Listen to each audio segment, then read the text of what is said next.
Well, good afternoon. Thank you all for coming out to this program this afternoon. And this is a program that is initiated by the Weston County Museum District Board. And it was at the urging of Glenn Zerps. And if any of you have been around Glenn Zerps, you'll know that if he has a reason to have a program or a topic, he can usually get his way. And so we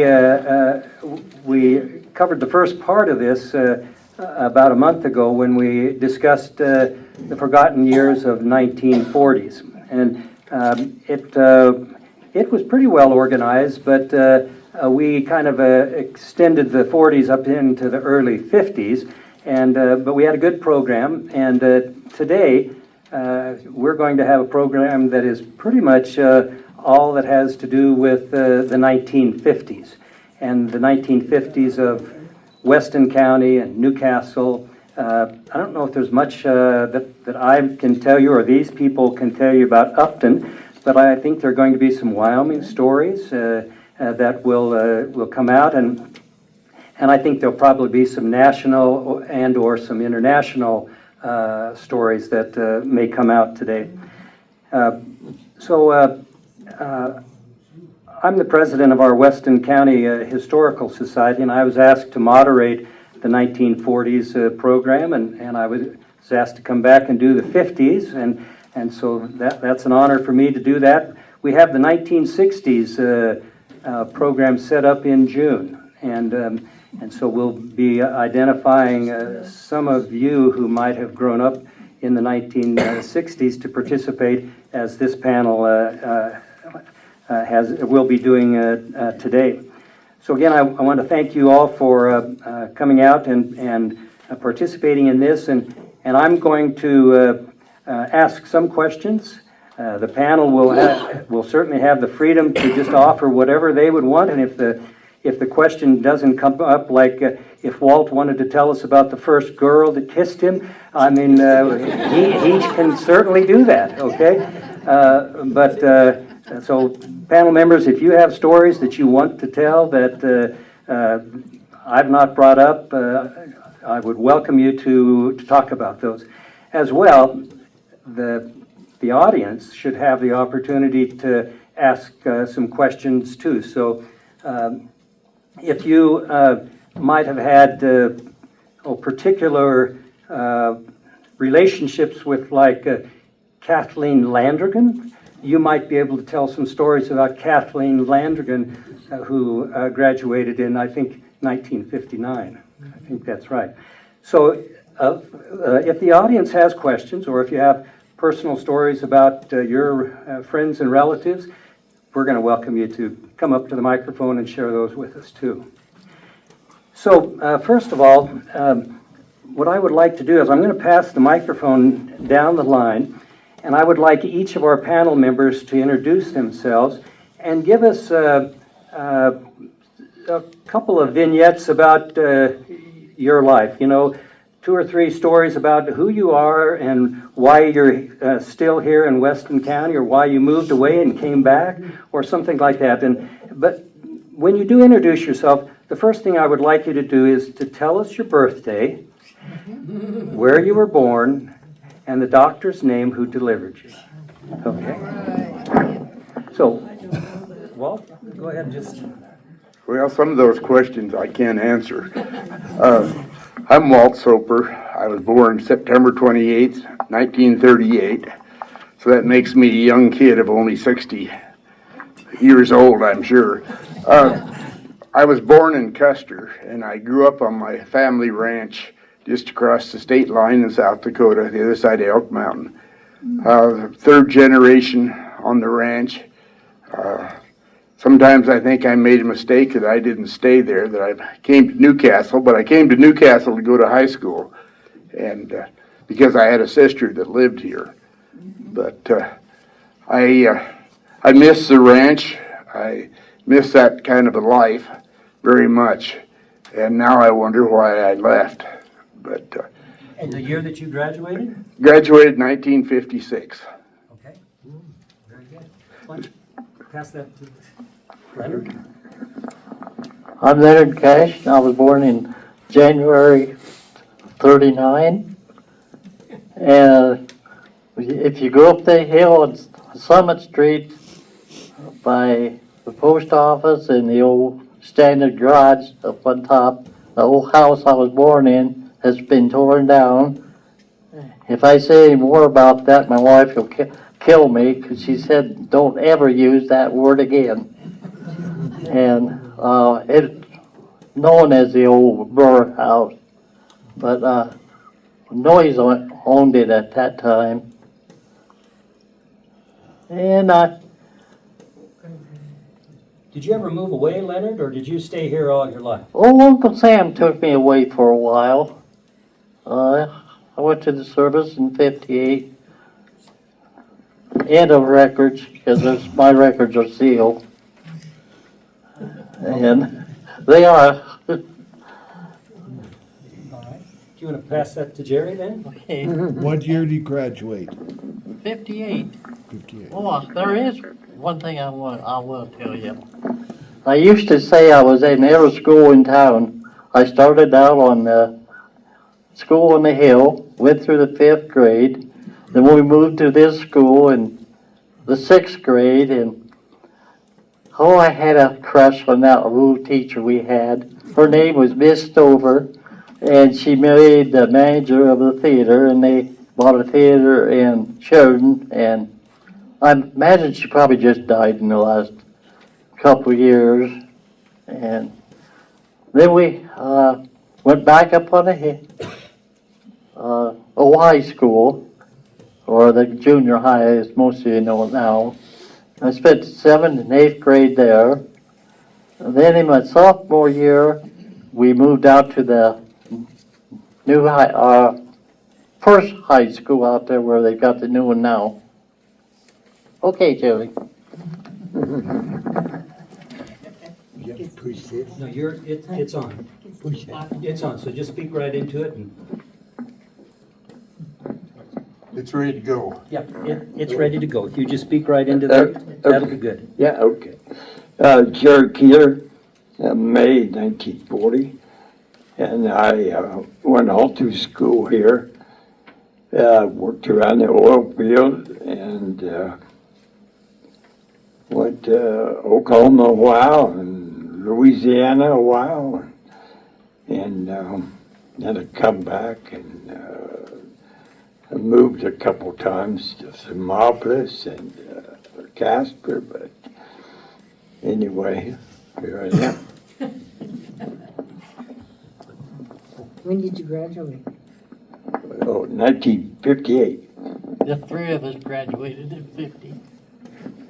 We could tell some good stories, couldn't we? My name is Barb Judd Hanson. I was born in Wheatland, Wyoming, December 16th, 1940. Lived in Laramie and went to the 1st grade there.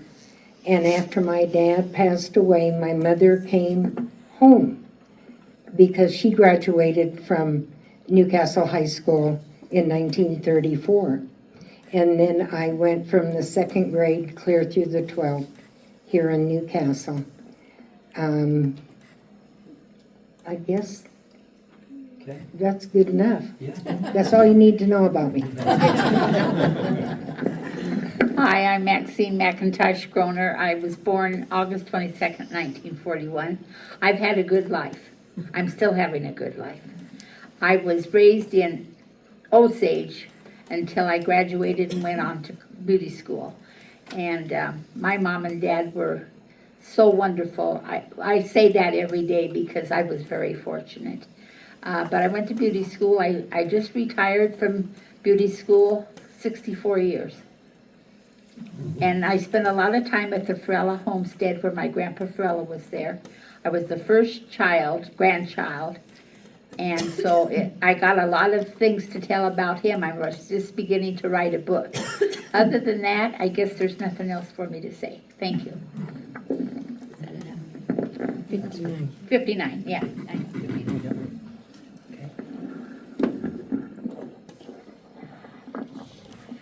Well, as you can tell, there's 3 members of the class of 1958 up here. And I'm going to have Barb Judd Hanson come up and read what I call as a poem. It's a poem from the school yearbook from 1958. Do you want to come up here and read it here, Barb? The story is just a great story because it tells the whole story of the class of 58. Thanks, Mike. Will that be high enough? I think so. Everyone can hear me? The title is Epic of the 1958 Seniors. We were freshmen at the old red brick high school where we learned algebra, science, English, and the golden rule.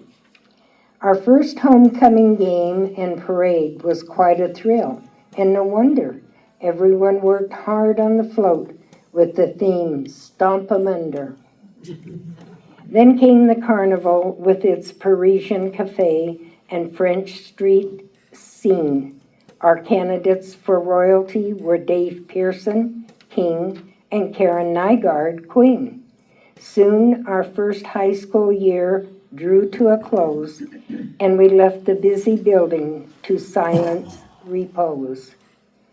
Sophomores, and our name was Wise Fool, was so true, but now things were different. Our place of learning was brand new. With a new building and biology and geometry to learn, we settled down to our task, and from the path nary did turn. This year, our homecoming float was a large football in green, pink, and white, and how proud we were as it crawled down the street into sight. The Roaring Twenties set the pace for our carnival night. Our royalty, Bill Zitterkroff and Linda Taylor, were beaming bright. But as this all-important year came to an end, we look ahead to the next year with its different trend. We entered our junior year strong and eager, with many new challenges ahead, new subjects as American history and chemistry on which we needed some light shed. Homecoming and Elvis Presley burst forth from the envious smog. We calmly tell Upton, you ain't nothing but a hound dog. Playtime and Maudie and the opposite sex was our smashing success. Our pride and good times were impossible to suppress. At last our moment of triumph, carnival time, and we won. Greatest show on earth, and Cleo and Tom were featured in the Place in the Sun. 3 coins in the fountain was carried out in our junior-senior banquet and dance. Dreamy music, soft lights, and hundreds of roses helped to create romance. Tests and turning in books, then May 1957, and our junior year ends forever. We look forward to our life as seniors with high hopes and strong endeavors. At last, seniors, and our years of memories we will never forget. This was our busiest year, full of good and work, and we'll never regret. Everything was perfect. Our float entitled Soap 'em Under. We won first prize for beauty and brains, and no wonder. Homecoming night, and the Dogies beat the Camels team. The crowd went wild, horns honked, and you should have seen the fans scream. Karen Nygaard and Barry Burnett led the parade as queen and king. Crowds of people lined the streets, and you could hear the music echo and ring. Soon festivities were over, and things settled down to a normal pace. Time came around with the spring for our annual carnival and the race to see which class would have their king and queen presented with the crowns. Alas, we lost by $3.80, and our happy smiles were reduced to frowns. But time goes on, and soon it was April. In the banquet and formal ball, the girls in new spring formals and boys in their suits stood straight and tall. Neptune's paradise, with its puffy fish and treasure chest and flickering lights, Karen Nygaard and Doug Keener ruled the palm from the throne's majestic heights. And now the time grows near when we will venture forth into the world, and its many paths and unknown destinies to us will be unfurled. Honors Day with its scholarships, awards, and the picnic later for our class, one of the last happy times together despite the ants and wet green grass. Commencement, and we are in our capes and gowns, and we slowly walk towards the stage to take our designated places on that last night before we turn the page. In the book of life to another important and interesting chapter, and leave behind our high school days of work, good times, and laughter. This was written by Linda Bradley, and Cherie Schrader typed it up.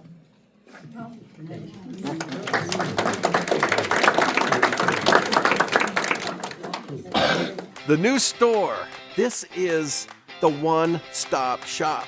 We have a pharmacy. We have a bootlegger's liquor. The deli, the food that you can get at a lunchtime is so amazing. The coffee shop. Certain Friday mornings, there's 30 people sitting here in all these chairs. This is the hub for people to come and visit, have their coffee, have their donuts. It's amazing what this area has done. Totally amazing.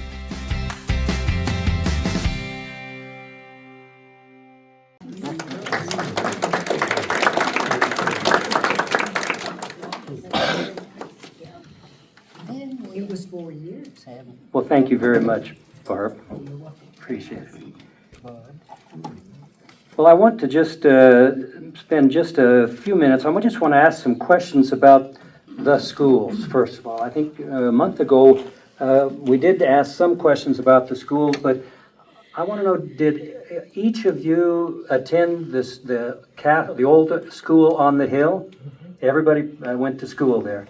Not you, Maxine. No, I went to school in Osage. In Osage, okay? Well, there was a school here, and some of us went to this school. Yes, you mean like Gertrude Burns here? Yeah. Yeah. Well, Gertrude Burns came around, let's see if I have that written down.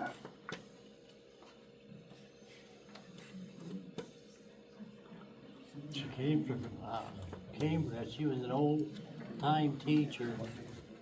I think the Gertrude Burns School came around in 1960 or so. Would that be correct? That's the new part. The old part was about 1950. Oh, okay. All right. So Maxine, is there anything that we should know about the elementary school or the school in Osage? I know that there's a school there now. Is that the school that you attended? No, that was an old wreck of a building, and the year I was coming down here to go to school was the year they opened the new school. And now they use it for entertainment, I think, Okay. a community building, I think. And so when you came down to school in Newcastle, which school did you attend? I came as a freshman here, Okay. yeah. And that would have been what we term today possibly one of the new high schools. Is that correct? Yeah, I think so. Yes, I kind okay. of forgotten about that because I haven't gone to school for a while. Yeah, that's a good answer, yeah. So is there, does anybody have any particular memories about the pool? You know, I read about that there was an outdoor pool, and then there was an indoor pool, and there were some decisions, I think in 1964, to cover that outdoor pool. Anybody have any memories that they'd like to share about the pool? We get done, I got a comment on that. Kitty moved to school. Would you like to make that right now, Leonard? Do. Anyway, I don't know how many of you know this, but we found a letter in our files where the Kitty Moat School was named, her name was Kitty Moat, but her real name was McCullough, or like that. She taught in Osage for 12 years. Then she went to Wisconsin, and she would still teach, retired, and she was still teaching music at another class back in Wisconsin in her 70s. So that's how the school got named. Mary, say that name again, Mary Cromwell? No, What is it? I can't tell you. I don't. The seal? It wasn't Mary Cromwell. Okay. No, wasn't Cromwell. Well, let me ask some general questions about schools and what was going on in the 1950s, because if we look in the school annual for 1958, the senior class members, many of them had notations that they transferred from this place or that place. So let me read you just a list of names. Mary Cromwell transferred from Casper. Jim Giffen from Upton. Gracie Gibbs from 7 Mile High. Jim Denton from Upton. Terrence Dickinson, Gillette. Mary Jane Dennis from Snyder, Colorado. Kyle Allen from Cody. Larry Miller from Proctor, Minnesota. Dorothy Horton from University Prep. And Robert and Irma Zerbst from 7 Mile High. Now, I'm going to lead you on, but I want you to tell me, why were these students transferring to Newcastle schools? Can anybody, you have that, Barb? Well, I think most of them were country schools, or that was during the oil boom, and Newcastle was way over 5,000 people at that time. And the classes in the schools really increased because of the oil boom. That's what I wanted to hear, because that's apparent that there was leadership in the school administration at that time, and Marshall Macy was the superintendent, and there was a big effort to improve the schools in the 1950s, the later 1950s. And you're right, Barb, all of those names that I read that did not come from 7 Mile High, they came from Minnesota or Cody, and they came with the oil. They came with an oil boom. Yeah, but the Zerbs came from the Cheyenne River. That's correct. And, yeah. Yeah. Okay. So there was a group of students that came from schools that were out in the rural communities, and the first 100 yearbook talks about school buses were activated around that time, and they were making trips of 50 miles to pick students up. So I think that would probably be accurate. Carolyn, would that be accurate? Well, the school bus never came to us. We drove our own selves to school. I see. See, they Okay. had a school bus in town too, for this area down here, and it was a 46 passenger bus, and they stored it up the old junior high in that old garage building behind the band room. And so, and Kyle Allen, his folks came here and took over the Marshall Wells store. Kyle Allen. Yeah. Okay. Well, so there were, Lucille. Would you like to know a different perspective? Yes. I was the mom to all of these kids that were in school. Not that age.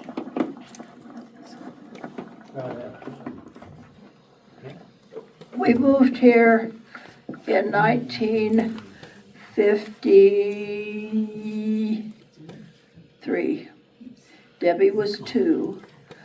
And we moved to Newcastle with a lot of other people because that was the boom.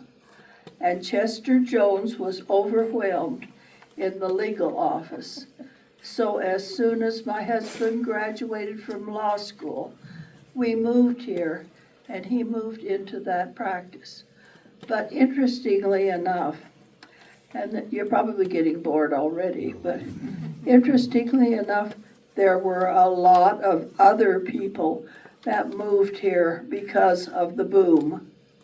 And some of them were doctors, some of them were lawyers, some of them were accountants, some of them was a optometrist, and all of those people came, and they were the childbearing age because the husbands and fathers had been in the war.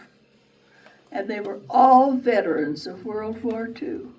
And we had the most wonderful community of people who were veterans and who came to make a home in Newcastle and who worked hard on things like schools and churches and governments and participated in all of these different groups to make them better and better for their families.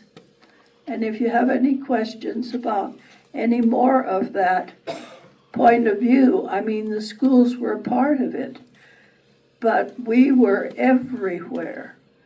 We who were families of the veterans of World War II. You mentioned something about housing. I wanted to have some comments about housing in Newcastle in the 1950s associated with this boom that we're talking about. Anybody have any memories about that? Wasn't any. I have memories. You know, I'm sorry. Go ahead. There were trailer houses in every corner of this town. And in the middle of town, no matter where there was an empty lot, there was a trailer house. Or the backyard. Or backyard, yes. This was, I remember the boom so vividly. And we had every store you'd want uptown. And I remember, does anybody here remember Minlow Sliders, Snyder's grocery store? Yes. Oh my gosh. Anyway, there were trailer houses and then new buildings. The dump view, we called it, they built all those houses overnight. I think they're all torn down now. What other additions? Well, Frontier Homes started then. Great addition. I don't know that Gray Edition started during the boom. It was a little later, but. Yeah, I think so. But, Later 50s. yeah. Let me give you just a couple of names for thought, and then have you all comment on this. Local businesses supported the publishing of the school annuals. So I'm going to read a list of the names of businesses. I want some comment about that. High 16 Drive-In, Avery Steakhouse, Crumbs Department Store, Marshall Wells Stores, Kilmer Cold Storage, Antlers Hotel, M&M Bowling, Craig Chevrolet, Modern Cleaners, Gully's, Elkhorn Service, Newcastle Bakery, Hested's Variety Store, Castle Cafe. Do you know where that is, Leonard? No. Okay. Never heard of it. There were Ray's Barbershop, Chapman's Jewelry, Kimport's, the Dogie Theater, Toomey's Mills, Ivan Metzler Plumbing. And I want someone to tell me what they know about Ivan Metzler. The Buckaroo Motel, the Macaulay Motel. That's the Circle M Right over here by the old Decker. Decker's store and the First State Bank. So Maxine, do you want to tell us, do you have any particular memories about any of those businesses? Well, not really, because I wasn't raised down here. Okay. We come down occasionally. I know on Saturdays, was what happened. The banks were open. And so we got in the car, came down, my mom did some shopping, and they had to go to the bank, and I just realized how different that was, because they wouldn't stay open now. That's for sure. Thank you. That's Maxine. Was there a bank in Osage? There was, wasn't there? I can't remember one. Can't remember. In the 20s, there was a bank Was up there. Jerry, tell us about some of the businesses in Newcastle, if you have some memories about Well, that. you know, I don't know much about business, but there was a bowling alley down below Dale's Barber Shop. Had 4 lanes, and Leonard and I and Wally and Gene McCoy and some guys set pins. And we got to be pretty good bowlers when we weren't setting pins. The guy's name was Mac Manotti.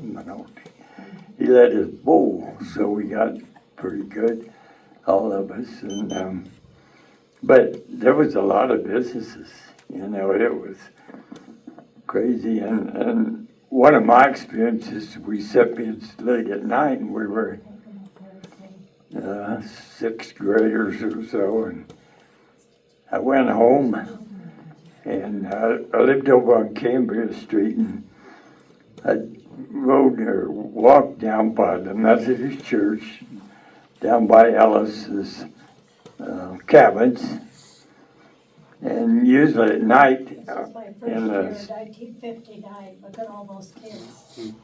in the summer, we go down, and there was all those roughnecks and oil field guys sitting on the sidewalk there on the wall. And when I walked down there, they always give me a bad time, and it was only 12 or so. So I got to going out in the street, running down the street to get past them. Well, one night I had my bicycle, and I went down that hill, and I looked down the street, and there was something in the road. So, you know, I thought I'd run over it.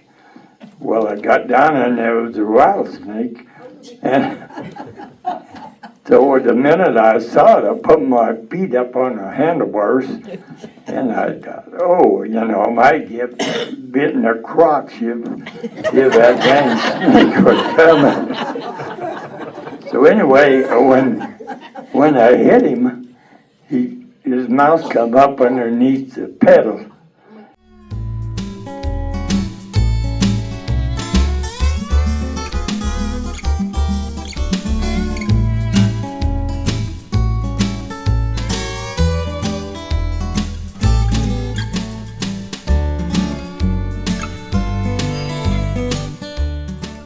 Anyway, when I hit him, his mouth come up underneath the pedal, and I saw a big white mouth, you know, on him.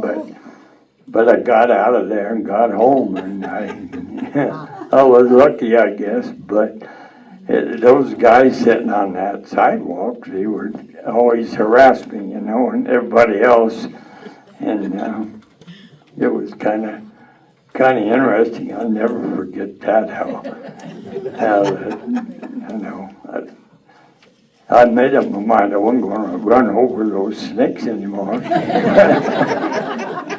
with a bicycle.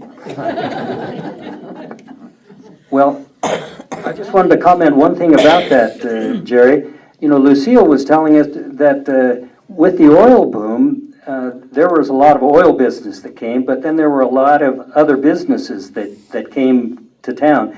And I think what you're talking about, when you talk about the roustabouts or something like that, they were maybe a little bit of a rougher crowd than you were used to, or Newcastle was used to, and so there was some kind of, you were kind of careful of who you hung around with. Is that correct? Probably. Okay. You had to be like Billy Quick to survive. I see. Well, I mentioned something about remembering the girl who first kissed you. Was this rattlesnake like the first kiss that you that someone attempted, or what was that? I don't know. No, no. I want someone to tell me about the Ivan Metzler or the Avery Steakhouse. The Avery Steakhouse is now Joe's Pizza's place out. Yeah, and it was built in the 50s, and somebody broke in one night and stole their one of the holiday turkey, so they didn't have a turkey to serve. And it was also a bar or a nightclub and a secondhand store, a butcher shop, and then Joe got his Pizza Hut up to now. And Metzler used to live just, I want to say the Jock and Jill, but I don't know if you all know where Jock and Jill was. It was a house, about 2 houses down from there, and then there's another. He lived there, then he had a shop too. In fact, he did our 55 annual, or the girl, I can't think of her name. Anyway, she was a great artist, and she did all of that. Okay. And the Macaulay Hotel is the one right across the street from Decker. From the old Deckers. Right. And I had another story about this rouseabout. If the oil rigs needed the help, the first place they'd head for help was the corner bar. That was where they could hire all the help they wanted. And Mac and Mary Bowling, that's the M&M Bowling.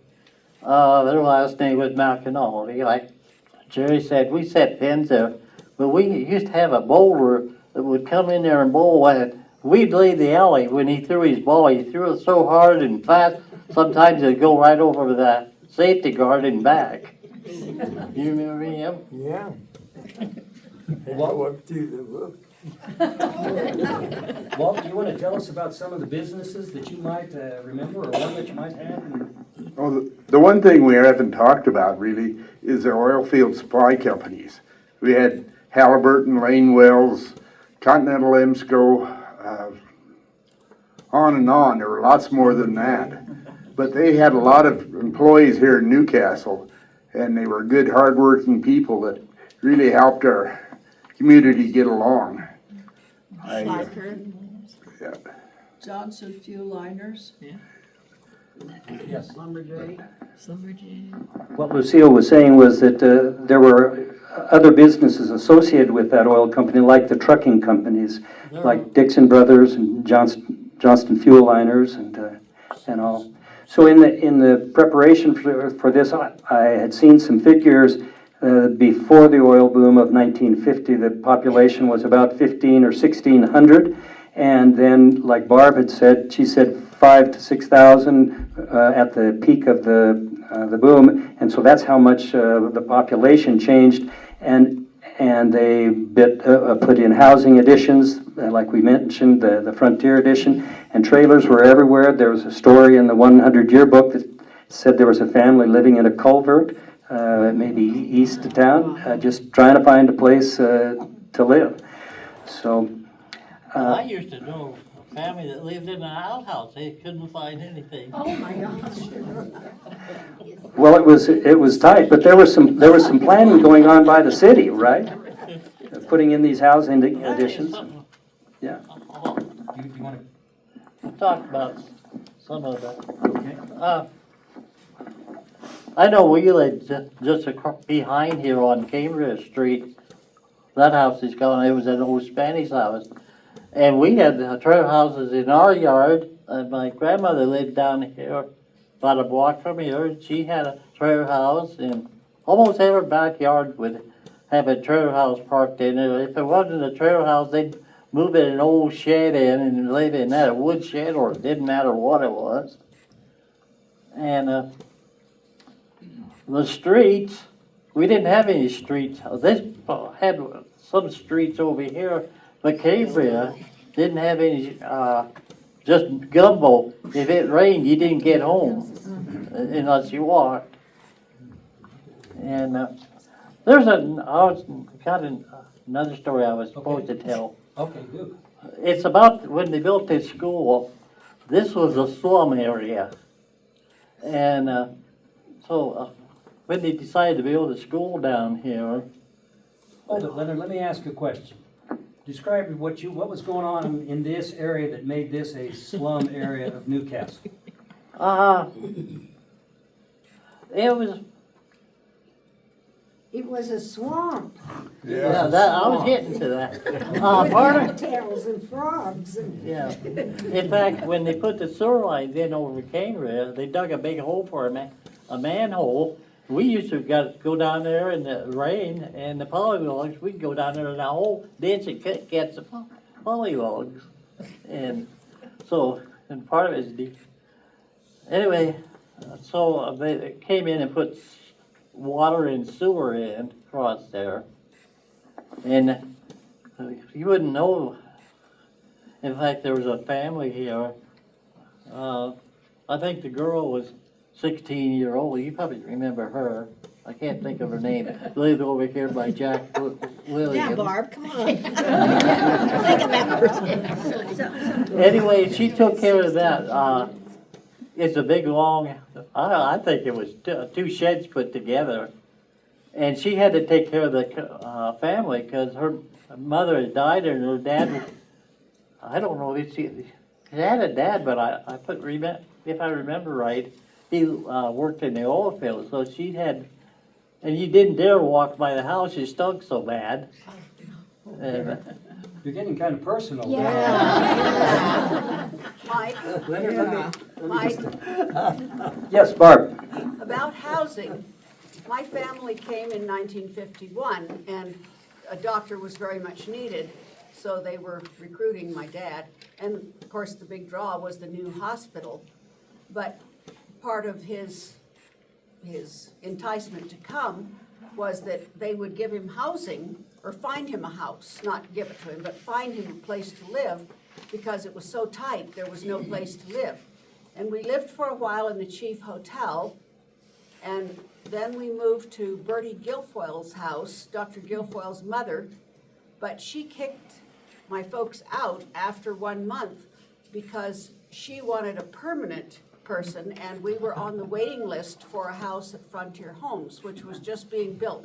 There was one, when they got one street, Frontier Street, built, that first block, 1 block long, and it was mud up to my little 6-year-old knees. But we couldn't live in Bertie. There were some other in-between houses too. They moved several times because there was no place to live. But Dad said there wasn't anybody living in cardboard boxes that he knew of, but there were trailer houses everywhere and shacks.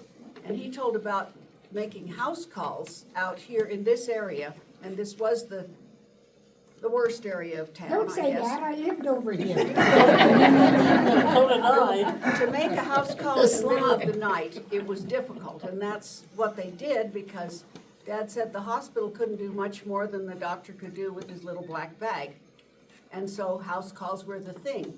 And I remember one year we got Dad, my mother of course did it, but it was from all his kids, a spotlight, a handheld spotlight, because he couldn't, in the night, on these deep, muddy roads, and chains didn't do any good on mud, but it was hard to find the house. And so the homeowner, the patient, would give a description, and there weren't streetlights either. And Dad would go with his spotlight then and try to find the proper house to go to. And of course it was, I remember him being disgusted because sometimes it was a wood tick in a kid's head and it had been there for a week. So they call it 2 a.m. But anyway. So things were not as well organized and sweet as they are today, correct? I was Yeah. surprised. One time I came home from college, and this would have been in the 60s, and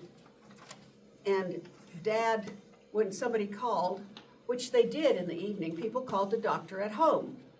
And we kids were trained to say, just a minute, I'll get him, or I'm sorry, Dr. Franz is not on call tonight. Would you call Dr. Thorpe, please? Because the 3 doctors took turns being on call each night. But And those still, 3 doctors were? Guilfoyle, Thorpe, and Franz, and then and Stephenson came later, and Guilfoyle left. But we were trained to say, we can call this other doctor, so that theoretically, the doctors could have nights off. But of course, the patient calling would always say, oh, I just need to talk with him for a minute. And next thing you know, Dad was out of the door. But I was so astonished when I came home from college one weekend in the 60s, and Dad answered the phone and he said, well, I'll meet you at the hospital in 10 minutes. And in my time, he would have said, I'll be right over. But I asked why he wasn't making house calls, and he said usually didn't need to because they could do so much more at the hospital then than his little black bag. And that was one of the reasons our family moved up on the hill above what's now Mondale Heights, because we were living in frontier homes, and if he had to get to the hospital fast, a lot of times there was a train on the railroad tracks. Oh. And so we wanted to be on the same side of the tracks as the hospital. So you commented about having a reserved home in Frontier Edition. And the Weston County First 100 Years talks about when they planned the Frontier homes, they had like 30 reservations. They had the homes were already bought, but they hadn't been built yet. So the people that were going to move there had reserved a place, and but the homes had not been built. So Yeah, that was us. yes, that's right. Yes. The one other thing that people don't realize, but Antlers Hotel, they'd rent rooms and shifts, and might be 3 or 4 guys using the same room to sleep. And Just saying. that happened for years. I went in business here in Newcastle in the last of the 50s, and all the trailer houses, this is before we had natural gas, and fuel oil was what you sold to trailer houses. And whoever's night it was to make calls, you would have 4 or 5 calls to make during the night in cold weather because people wouldn't have any fuel. And you knew they were somebody else's customer because they hadn't paid their bill, so they'd call you, and maybe you'd fill them up and let them have heat for a while.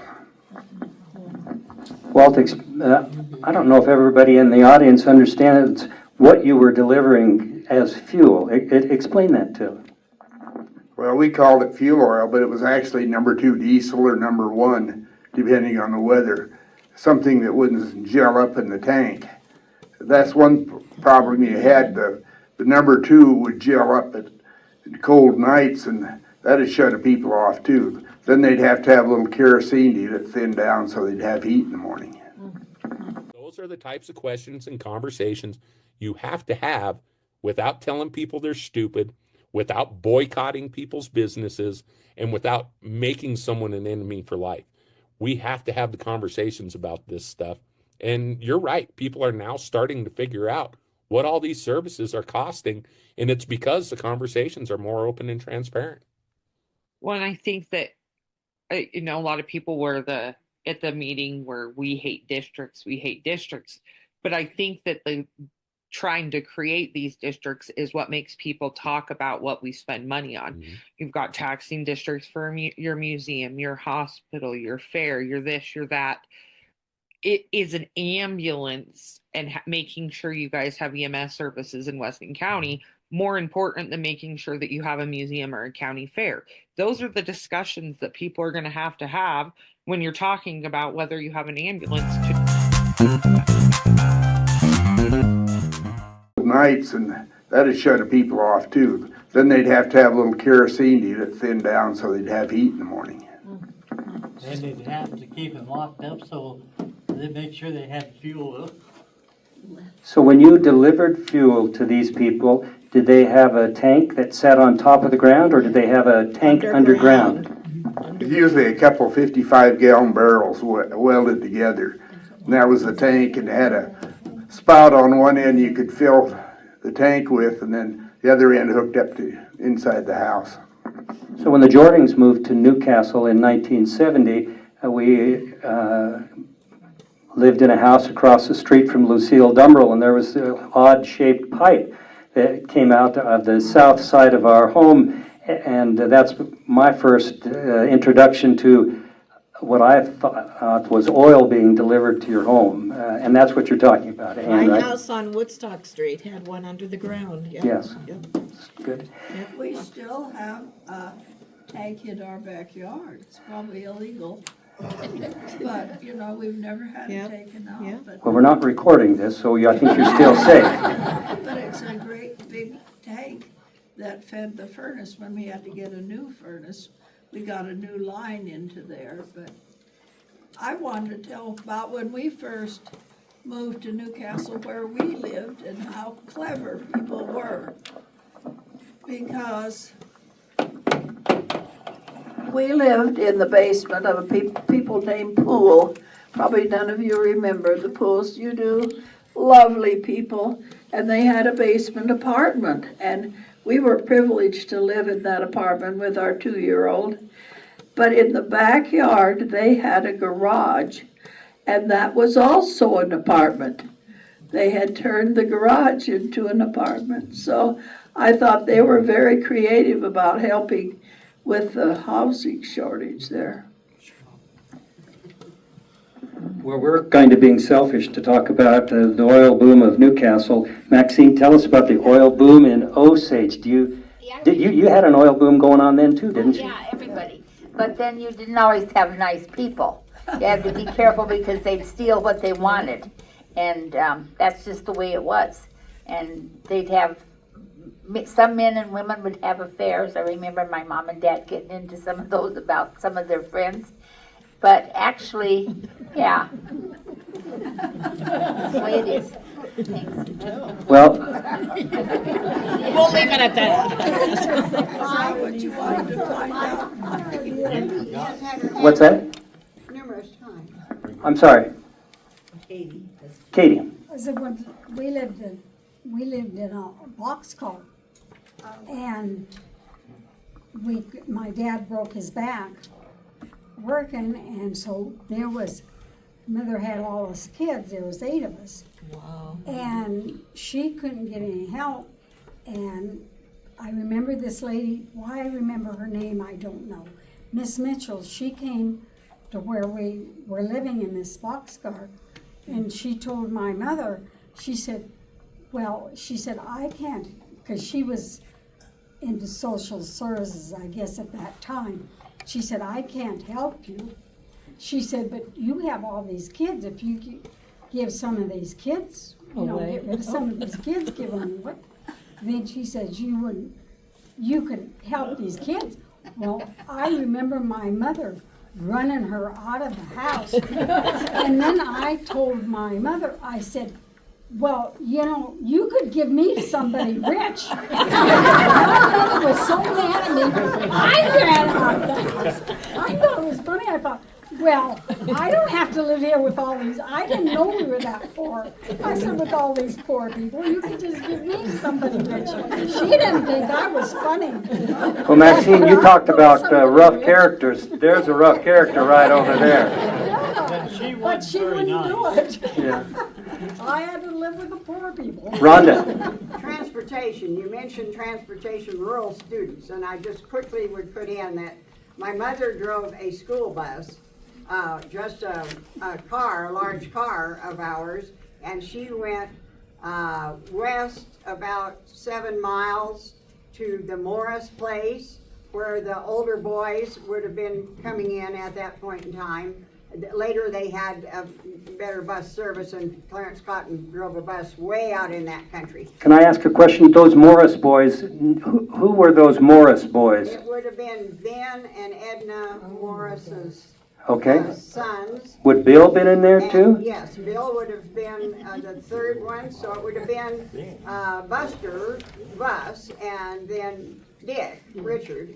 And those were the two eldest, and they would have had to been, I believe that their parents or someone drove them a ways, or they walked a little ways, but my mother took on the chore of driving a short bus, a little bus that would pick them up from Clarence Cotton's bus on the top of Wade Hill.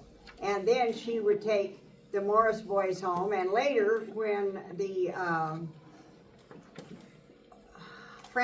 Cowder children were old enough, she'd go north towards Osage, and she'd pick them up, and she'd take the Morris boys home, and then she'd go on up the road towards Osage and let the Cowder kids off within walking distance of their house, and the Morris boys were within walking distance. So were those roads at that time any better than the roads in Frontier Edition? No. No. Definitely not. Okay. Deep sand a lot of times, but the sand was better than the gumbo, but some of the areas in were gumbo. And you just couldn't get to the top of Wade Hill from our house with the gumbo when it was muddy. But anyway, Mom drove that short bus several times. I want to pretend like go ahead, Barb.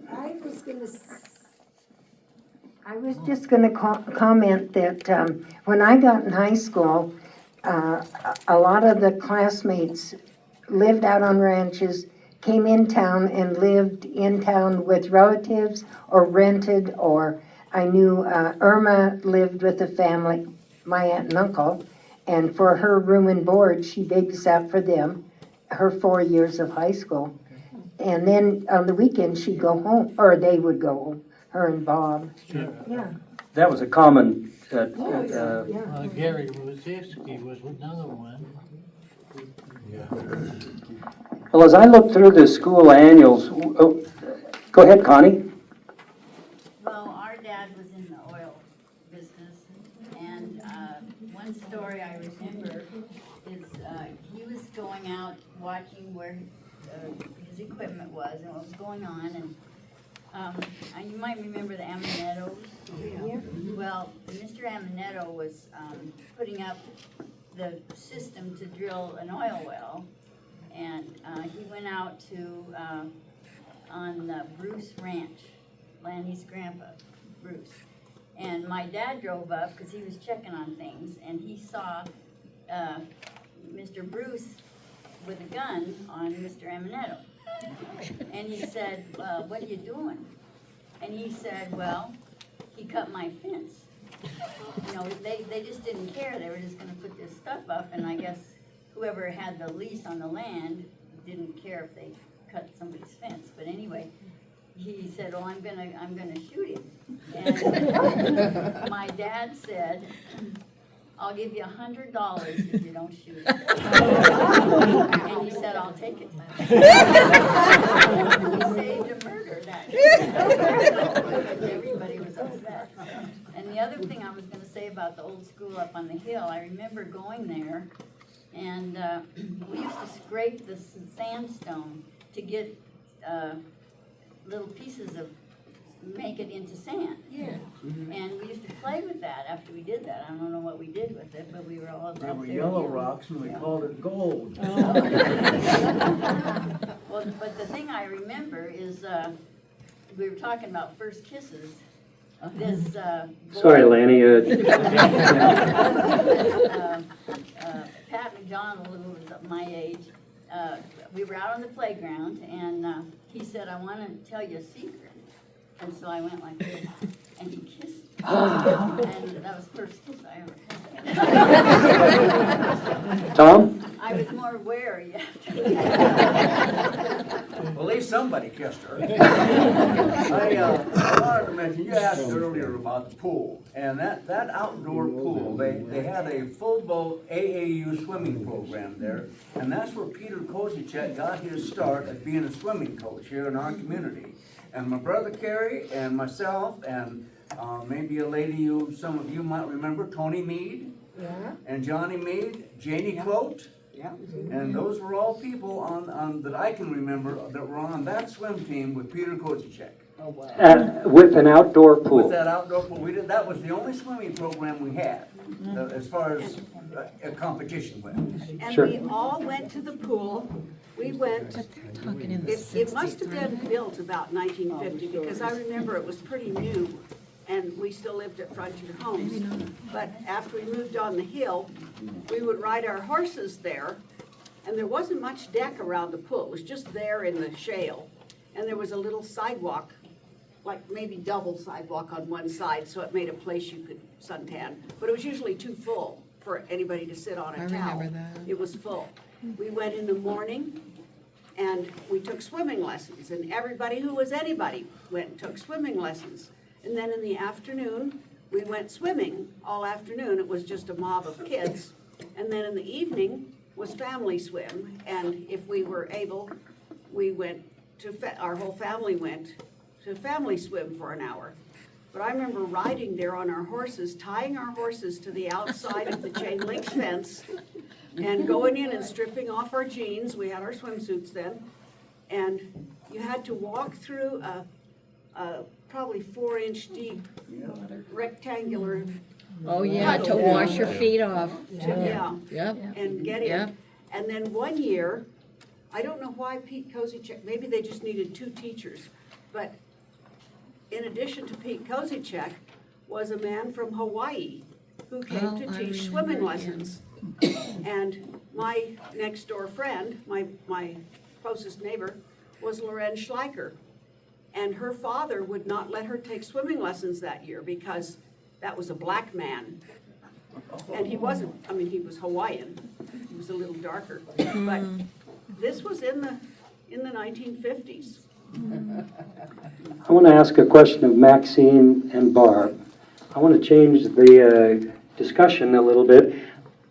I want you to talk to us about women's fashions and clothes in the 1950s, and I have 3 things that I want you to talk to us about. Something called a sock hop, and poodle skirts, and short sleeve shirts.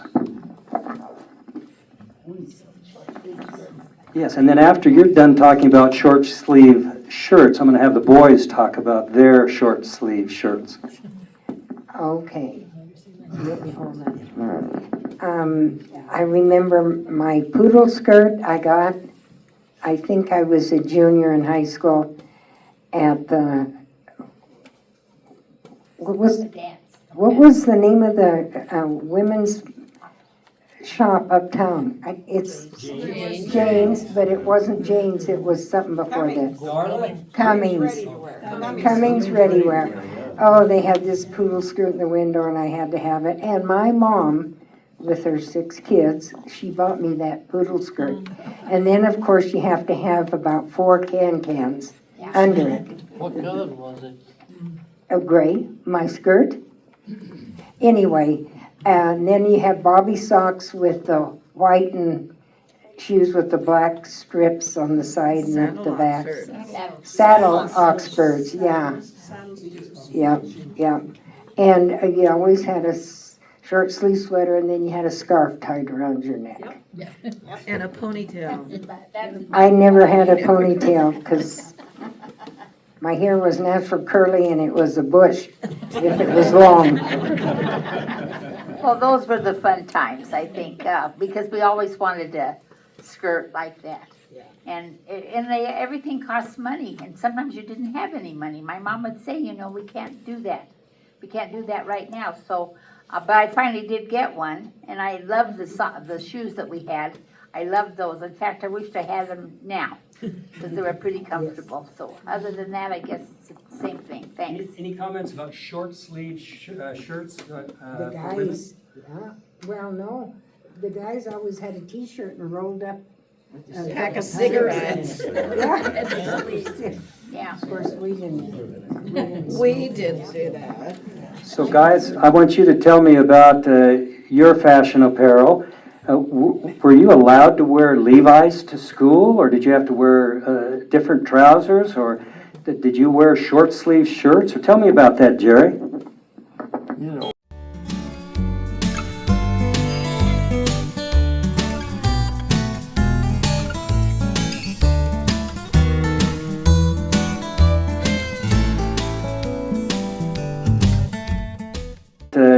your fashion apparel, were you allowed to wear Levi's to school, or did you have to wear different trousers, or did you wear short sleeve shirts? Or tell me about that, Jerry. You know, I don't know much about that. I had a few T-shirts and Levi's, and as far as I know, that's was acceptable. It was acceptable. Yeah, I think so. I don't know Okay. about that. I got something. And we had a teacher here, I think about the 7th grade. Her name was Miss Costelli. And she got the rule that the girls had to wear dresses or skirts to school, no jeans, and the boys was all right to wear blue jeans, and as long as it was nice looking clothes. But you didn't dare wear no holy stuff or. Okay. Walt, tell me about your memories about men's fashions. Well, it was Levi's and work shirts for me, but I was on a ranch. Okay.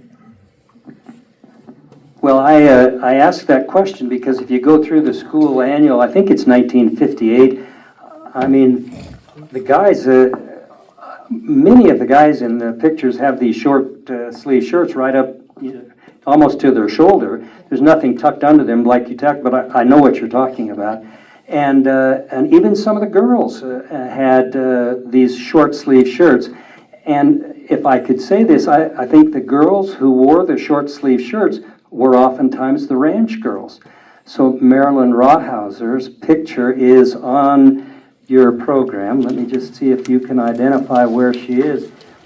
On the second page of your bulletin, if you'll take a look there, it's the title of that page is Stories Untold.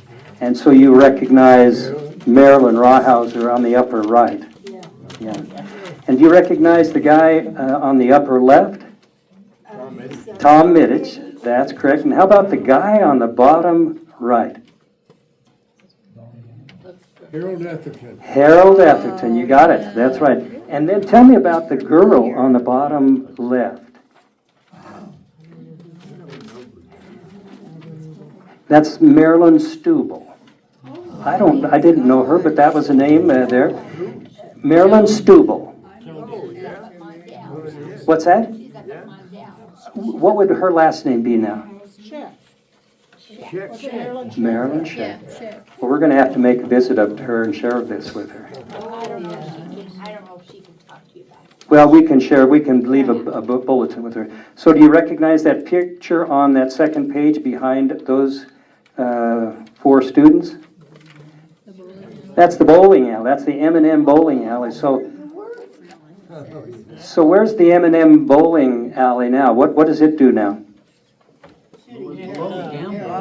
It's the archery center now. So the Cambria Bowhunters, that's their archery range. That's right.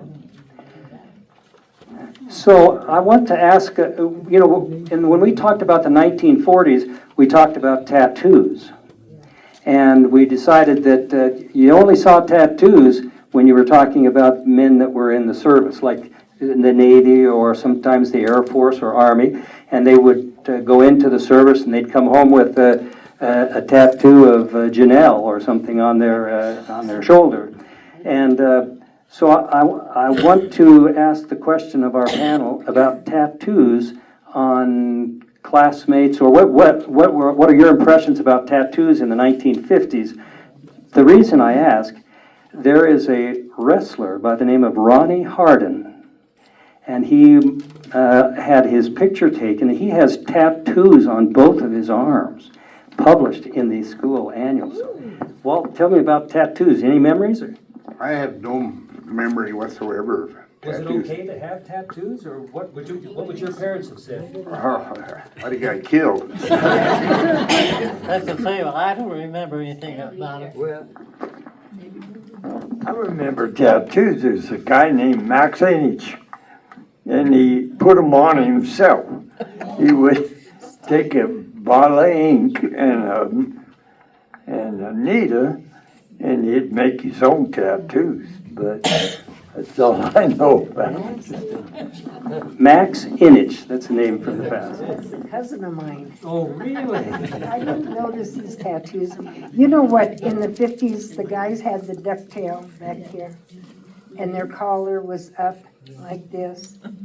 But I don't remember tattoos. I don't either. Yeah. All right. Mike, Yes, just a comment about fashion too. It wasn't until about 75 or 76 that girls could wear jeans, and if we wore it before then, you'd get sent to detention or home. Right, yeah. So it took that long, you know, Right. like however long, up till about the mid-70s that girls could not wear jeans. interesting, yes. Couldn't even wear pantsuits weren't invented, but you couldn't wear pants. We had to any wear kind. dresses. Of any kind. And then about when we were in junior high, they once in a while would have a Friday when you could wear jeans, but, not jeans, pants. Pants, But okay. jeans were not something you wore every day. They were ranch clothes or work pants. Yes. And they only cost $3.50 at Crub's. Sure. But they weren't for girls. They didn't have any. I want to ask the panel about the movie theaters in Newcastle. So first of all, I think the Castle Theater was in existence. So let's talk about the Castle Theater first. Walt, do you want to tell us experiences of you attending the Castle Theater? Yeah, I'm sure I did. I knew Shorty very well, but that's kind of a blank in my memory. Too personal to Where was it? It was where Drugstore. Yeah. Where was it? Leonard, do you want to tell us about the Castle Theater? We didn't get to go very much, but one year we took our aunt with us, and we said, my brother and I said, we'll buy the tickets. And she said, fine. And so we got her in for a child's ticket. And I don't think Shorty ever knew anything. Remembered that. Jerry, tell us Which about building? Which building? Was it burnt down, it burnt down that corner that burned down uptown. Oh, I don't know where that was. On the corner Oh. was the bank, was the bank. Go to what's there now. Chick Financial is in there, I believe now. The insurance company was there. Chiropractor. There is, The doggy theater was there. No, that was a castle on that side. The castle was, Then they built a doggy across the street by Wallace. So do you think you were all too young to attend the Castle Theater? No. Barb, tell us about it. Probably. Leonard. I remember the red carpet when you walked in where they sold the popcorn. And then the seats, it seemed like they were wooden to sit in. On steel. And, yeah, on steel. And then there was a stage in the back, and at Christmas time, Santa came, and we got a paper bag with an orange apple and some hard candy. And then we walked out the back door, and that was where the alley was. I remember that, yes. Maxine? I don't even remember it. No? No, I don't remember Okay. it at all. And living in Osage, we had to come down here and buy getting more often than we had. That's right. What Maxine just said is that 30 miles from Osage down to Newcastle was a lot of expense, and you just didn't travel, right? No, we didn't. That's right.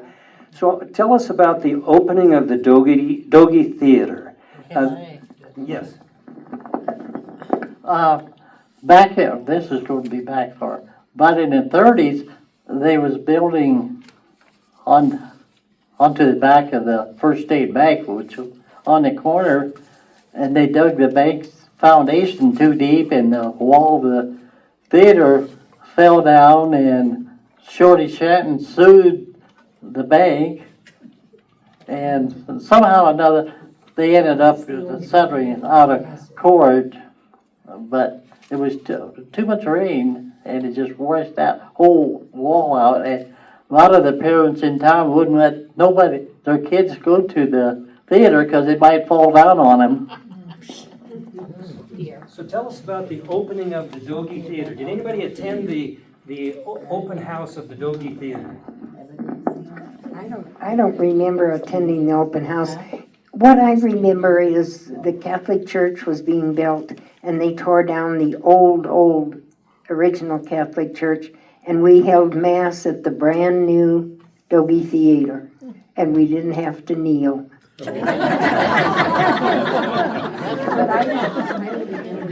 You didn't have any flashes of light because you didn't kneel, or? Okay. Yeah, see, our class had our 8th grade graduation in the theater on the stage. Okay. They used to have. One thing that I had read as I was reading about the Castle Theater is that prior to showing of the movie, they would have a live performance, someone singing on the stage up in front. Do you remember anything like that? I don't even remember. No? Yeah, there was a stage. Yes, Tom. I can only tell you a story That was that a Shorty dope. Shanton told me. And she said when she built the Castle Theater, her first movies were silent movies. And she was the piano player for those movies. And the doodly-doo, you know, and she did that. And there was a sometimes vaudeville before the movie started. They had little vaudeville acts, and that's what she told me. Shorty's first name and first husband's name was Cleveland, and Mr. Cleveland left the world one day. He decided that this was Shorty told me this, Shorty Shenton. But anyway, he decided that he was going to knock that damn sign off the top of Toomey's Mills with his airplane. And he did. And that's the last thing that he did. and then she later found Rex Shenton, and Shorty and Rex Shenton were great friends of both my grandparents and parents. They were longtime friends. Okay. Yeah, I got civil, that federal investigation of that.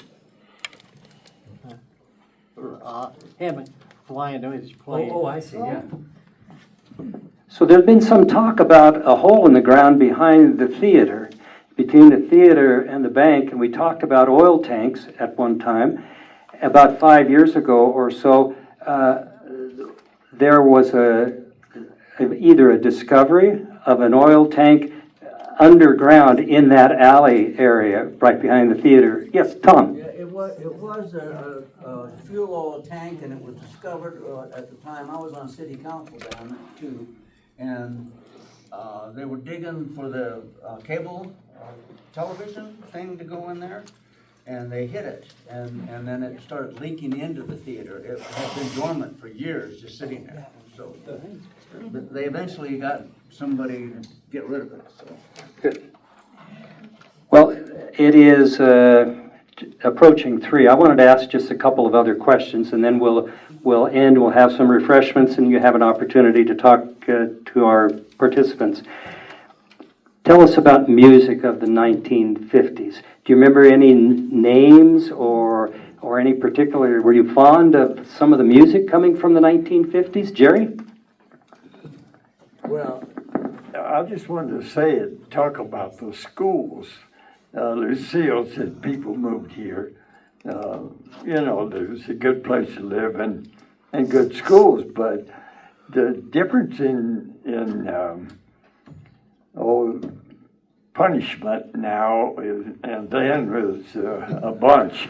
I know my mom taught, she had a leather strap, and if somebody was naughty, they got spanked.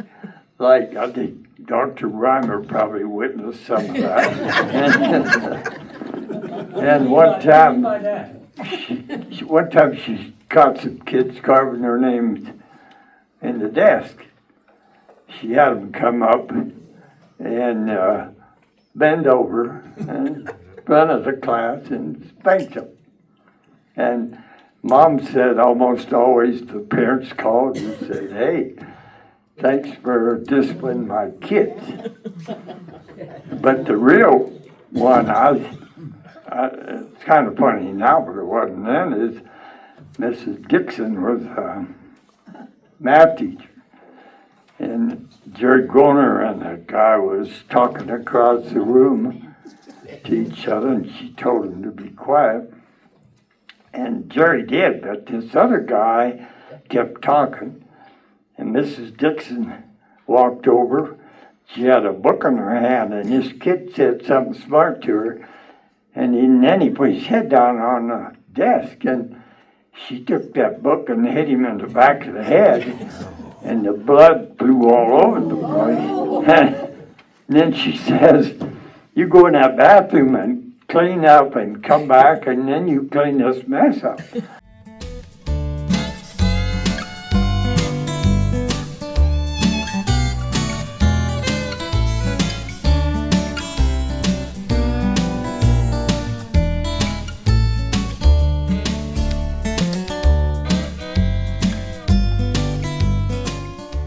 And she took that book and hit him in the back of the head, and the blood flew all over the boy.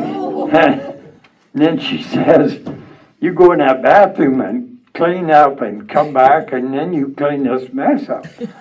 And I mean, can you imagine that happening now? But it was, like I say, nobody laughed then, but it was, the difference. She was one of the sweetest. There wasn't no lawsuits over stuff like that. I gotta tell you a story about Mrs. Burns. Okay, Mrs. Burns. Mrs. Burns was the superintendent, or the principal of the school that I was in. It must have been in about the 4th grade.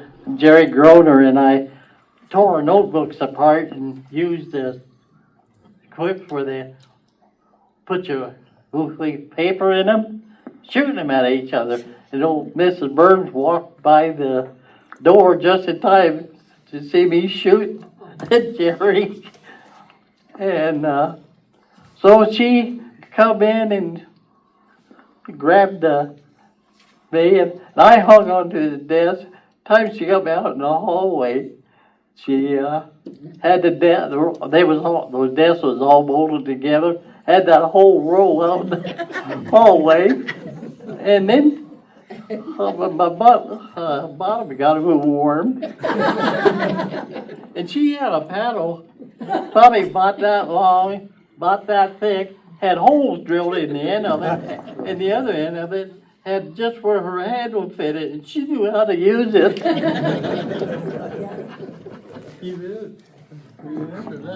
So when you have holes in a unit like that, or in a pair of delivery forceps, we might call those fenestrated units. Lanny, did you ever experience a fenestrated paddle? Never. Okay. Well, I want to just ask that question again about music of the 1950s. You were in grade school and junior high and high school, for some of those years. But tell me about the music. Walt, you were living in the country, but tell us about country music in the 1950s. Do you know? Well, they'd have dances from time to time, and in the community at the school or something, but it didn't sink home to me then, so. Okay. When you were on the ranch, did you have a radio that you listened to? Oh, yes. And what did you listen to when you were on the ranch listening to the radio? Probably the Rapid City radio, about the only thing you get out there. Okay, all right. Maxine, do you have any memories of music in the 1950s? Elvis Presley, and I still listen to him. Yes. Okay, all right. Barb? When we were in high school, we went to the country dances, and the Middiches, the Fordyces, anyway, they played at we went to Beaver Creek Schoolhouse, out at Clairton, Upton. We danced and danced, but it was mostly country western music. But when Elvis came, that's all we danced to. So there was another guy by the name of Bill Haley. So did you remember any the records that I looked at said that he had the #1 song in the 50s. Yeah. Jitterbug, yeah. Yeah, Jitterbug, two-step, shotties. Once a month, that band comes down here to the center. I forgot to come a couple weeks ago, but they said they had a nice turnout. They wish more people would come. They could dance and Sure. socialize, yeah. So, The school used to teach dances at school. I can remember Juanita Cook and she was always come and get me, because I wouldn't get out. would you always say yes when she came to you? Well, you didn't tell her no. There's one of those fenestrated paddles stories there. Glenn? You talk about transportation. Back in the 50s, 60s, we had Continental Trailway bus came in here a couple times a day, and the bus depot was Statler's Hotel. Frontier Airlines flew in here to the airport, and we had 2 passenger trains a day through here, one going west in the morning, in the evening, one going east. And the evening train, I thought was kind of interesting. There'd be a truck, like a mail truck, back up to the passenger train, which they also carried mail and packages. And they would unload stuff out of this mail truck, look like, into the baggage car. And there'd be 2 guys there with pistols on them, guarding this. And I asked my dad about it, and he said, well, they were bringing gold from Home State Mine over here and loaded on the passenger train, and it would be in Denver at the Mint the next morning. But it kind of reminded me of maybe like Butch Cassidy robbing a train or something. They're trying to protect it, you know. So Yes. I found that quite interesting, and we don't have none of it anymore. That's right. And the reason we don't? Well, the last passenger train left here in '69. And my wife and I were in Sheridan, Wyoming, and her uncle was an engineer on that.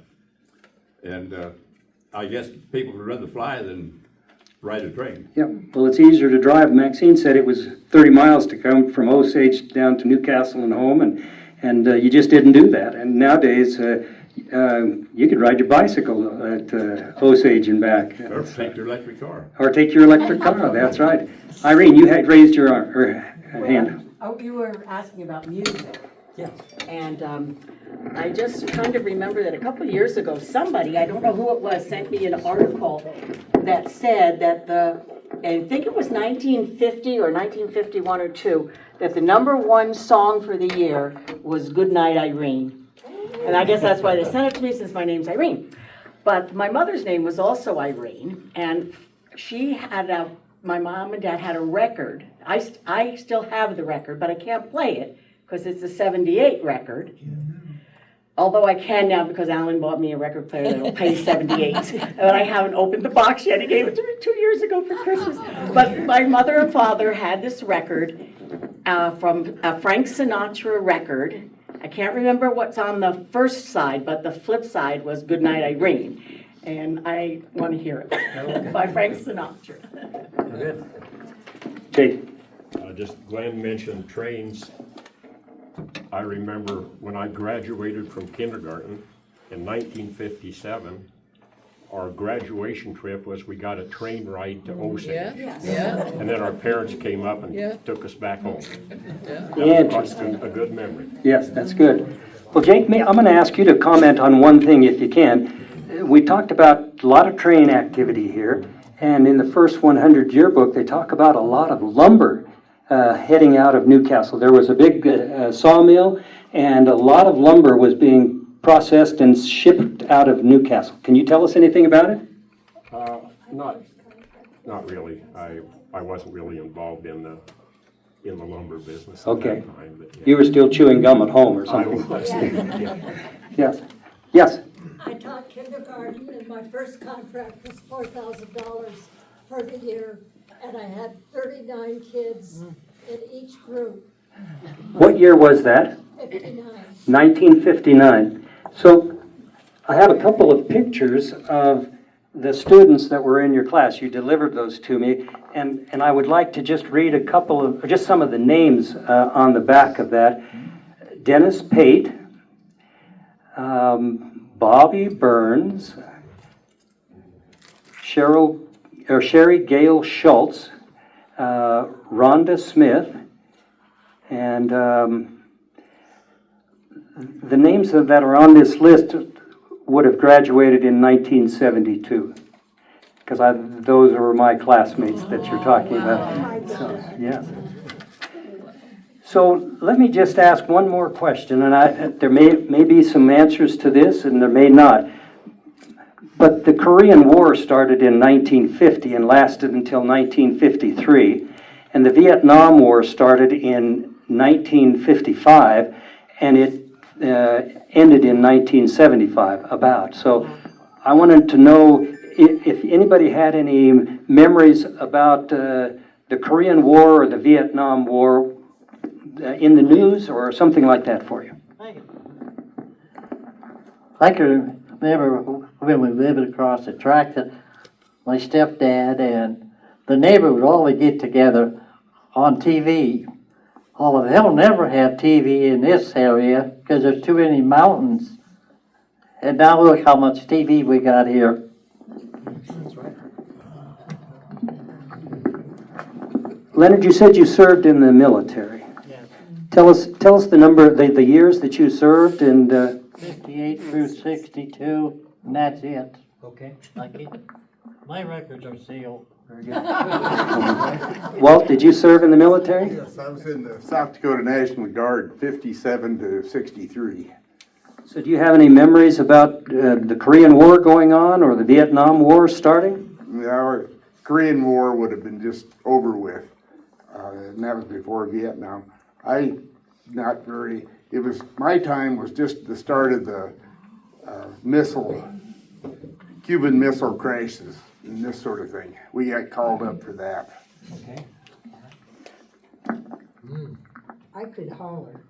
You know, I remember the troop trains coming through, and we lived across the railroad tracks from the Gertrude Burns long strip there. And we'd run down to wave to all the soldiers, and they'd wave to us. And this would be in the early 50s, and so it had to be the Korean. Okay. Yeah.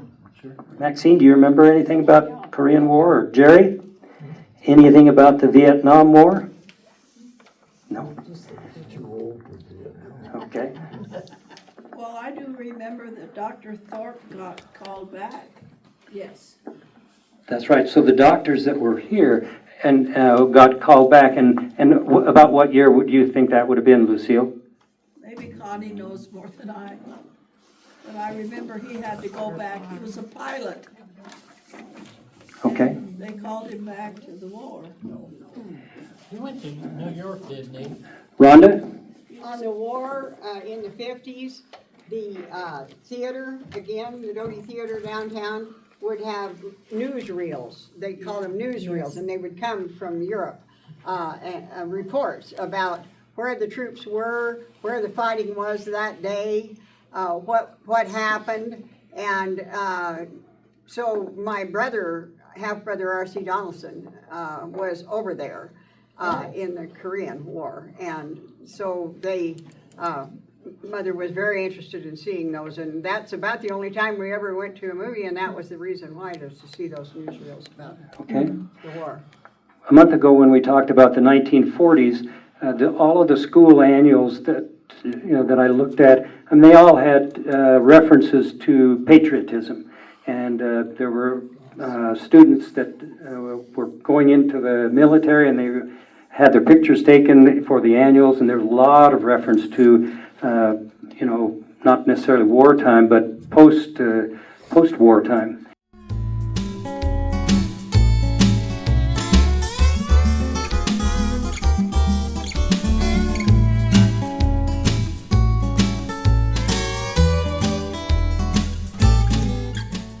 All had references to patriotism, and there were students that were going into the military, and they had their pictures taken for the annuals, and there's a lot of reference to, not necessarily wartime, but post-war time. And so I don't find any of that in the 1950s annuals. They didn't talk about that. So it must have been something that didn't come to the surface very much. I know that when I was growing up in the late 60s and 70s, I just remember all of the newspapers that we would get, that'd be the articles on the front pages, the Vietnam War. And, it was something that I didn't know anything about, and I was hoped that I didn't have to go to Vietnam, but a lot of people did. And so we'll probably have an opportunity to learn about some more of that kind of history when we attend the June meeting, when we're going to cover the forgotten years of the 1960s. So the theme of that came from Glenn Zerp's Forgotten Years. He's just a master of thinking. And so thank him for that. So I want to ask one more question. I speak about this not because I know anything about it, but I'm just kind of guessing a little bit. But there was an oil boom in the 1920s in Weston County. And then it went kind of kaput, I think. It died down, but something happened in the late 1940s or early 50s that introduced the country for the need of oil. So it had to do with trains. Trains were powered by what? By coal. That's right. So trains were powered by coal up to this point of about late 40s or early 50s, and then there was this switch over to diesel engines, and so there was this big need for oil production. And I think if that was not a major reason for oil production need, I think it was at least part of it anyway. Would that be accurate, do you think? I remember the first diesel going through here. What year do you think that was? It was about 1950s, right early. Okay. Yeah, it was. I wish they had one of those engines left. What about cars, Mike? Yeah, after the war, everybody wanted a new car. Everybody wanted a new car. What were your car dealers here? What was the big one downtown? Craig Chevrolet. So they were one of the advertisers in your school annual. Yeah. And Dodge Motor Company had the Dow Garage, Oh, Dow Garage. And Barb, where was the Dow Garage? where that First State Bank. Where the statue is. Yeah. The head of Main Street. Top of Main Street. The head of Main Street, that's You know, right. the Ford Garage, right where the county got their office. Yeah, the old Pinnacle Bank was a Right. Ford Okay. dealership. Then Dixon had No, a. Chevy was. Craig Chevrolet. Yeah. Well, I think we've been here a little over an hour and a half, and we could go on and talk about a few other things, but we might, I don't have any other questions that I'd come up with. I want to just open the floor up to the audience if there are any questions that you would like to ask our panel. I got that one on in school. Casey Keeler. I'm wondering if everybody might talk briefly about what was your first paid job outside of working for your family, and do you remember how much you were paid? Yeah. Walt, did you have a job outside your family? Definitely. This is kind of outside the family, because I had a brother-in-law that liked to keep me busy. So he'd have me hauling water to a drilling rig right out of town here. And the scariest thing of all, that I was getting the water out of the sewer lagoon where it was running out, where I was loading the truck and hauling it up to the rig, and I found out the hands were drinking it. Oh, no. That's why they were called roughnecks. Yeah. How about your first job outside your family, Leonard? I went to work for Red Owl, and I was there for several years till I went to the service. I got 75 cents an hour, and the full-time got $1 an hour, and I can think, oh, gee, if I could just get to $1 an hour, I had the world by the tail. Pass it on to Jerry. Yeah, my first job, I was 8 years old, and there was a guy uptown, right by the cash box, named Cayley Farr, and he'd pay me 10 cents to haul a bucket of coal up the back steps. He lived in upstairs, and I made 80 cents one day.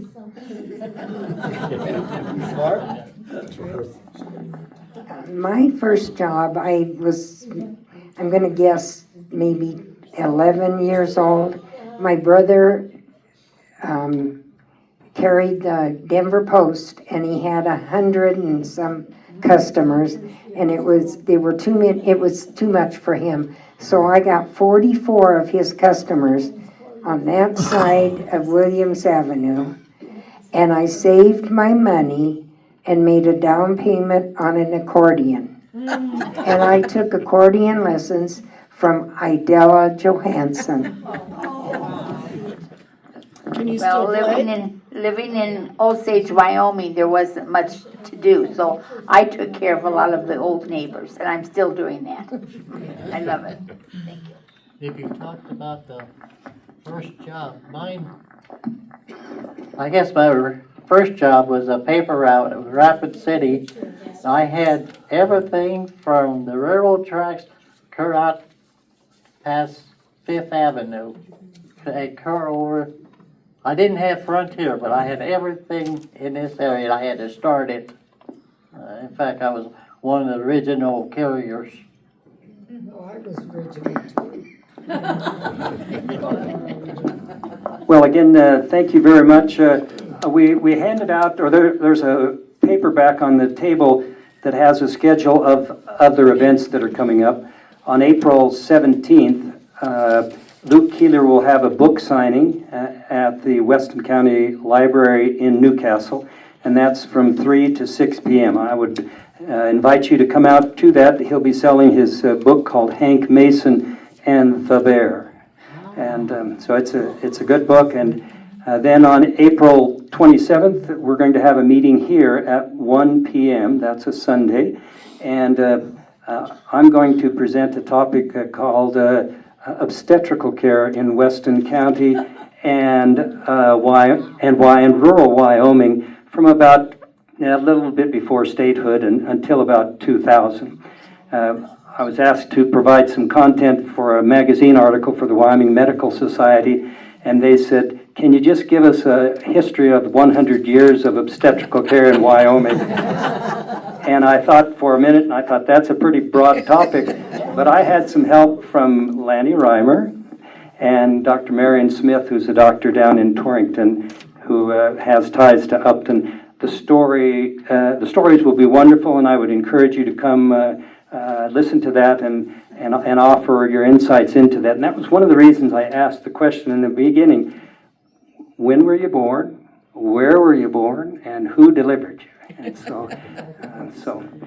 then on May 3rd, in this building right here, Luke Keeler and Walter Sprague are going to be presenting a program on the Nichols block, the Nichols building in downtown. It's part of National Historic Preservation Month that our local county group is planning. So that'll be on a Saturday at 1 p.m. So it's going to be him present. I'm just putting the visuals together for you. Listen, Walter, you are a valuable part of this. So Walter went through the Nichols building with Lucas and me and filmed what's inside. You know, you just can't go and visit the inside, and so we thought that the best way to portray that to the public was to have Walter go and present images, still images, video images of what has gone on in the Nichols building. It's a wonderful building, wonderful story. So I would encourage you to come and participate in that then too. So there's a flyer back on the back table if you don't have that already. So again, thank you very much. There are some refreshments on the back, and thank you, Pam. Thank you. In addition to the weekly printed version of the newsletter journal, we also promote our community and share important information on our award-winning website, newslj.com, and in our weekly email newsletter, Nuke Now. We also connect with readers through various social media platforms and invite you to check us out on Facebook, Twitter, and Instagram. You can even take a look at a recent meeting of the City Council, School Board, or County Commission on our YouTube channel. We do hope that you will go to newslj.com and subscribe today, and we look forward to making all of our great content available to you. But regardless of your level of support, we thank you from the bottom of our hearts for doing your part to preserve a free and independent local press.